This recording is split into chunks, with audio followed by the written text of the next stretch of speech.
জামায়াতকে রাজনৈতিকভাবে কিভাবে নির্মূল করা যায় সেভাবে কাজ করতে হবে, এই মন্তব্য করেছেন বিএনপি মহাসচিব মির্জা ফখরুল ইসলাম আলমগীর।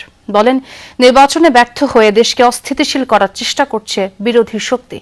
নয়াপল্টনে দলের কার্যালয়ে যৌথ সভা শেষে কথা বলেন বিএনপি মহাসচিব। জানান, 1 মে নয়াপল্টনে সমাবেশ করবে শ্রমিক দল। বিএনপি সরকার দায়িত্ব নিয়েছে 2 মাস।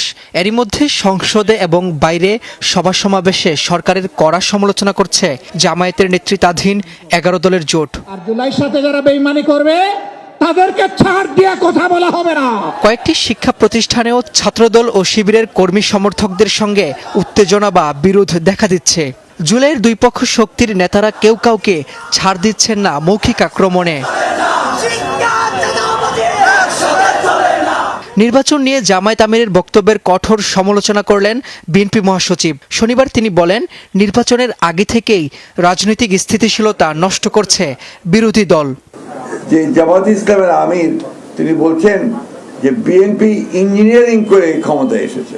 সমগ্র বিশ্বের সমস্ত দেশগুলো, বাংলাদেশের সমস্ত প্রতিষ্ঠানগুলো, পত্র পত্রিকা, মিডিয়া এক বাক্যে স্বীকার করেছে যে এই নির্বাচনটি ছিল এই কালের অর্থাৎ বাংলাদেশের পর থেকে সবচেয়ে নিরপেক্ষ, অবাধ এবং সুষ্ঠু নির্বাচন। ও সমগ্র জাতি অত্যন্ত সচেতনভাবে তাদেরকে প্রত্যাখ্যান করেছে এবং আগামীতে যেন পুরোপুরি তাদেরকে নির্মূল করা যায় রাজনৈতিকভাবে, সেইভাবে আমাদেরকে কাজ করতে হবে। ঢাকা বিশ্ববিদ্যালয় সহ কয়েকটি ক্যাম্পাসে ছাত্র রাজনীতির উত্তাপ প্রসঙ্গ টানেন মির্জা ফখরুল। শিক্ষার্থীদের আহ্বান জানান অপরাজনীতি পরিহারের। যে সমস্ত পক্ষগুলো এই ধরনের অপকর্মে লিপ্ত হচ্ছেন তার বিরুদ্ধে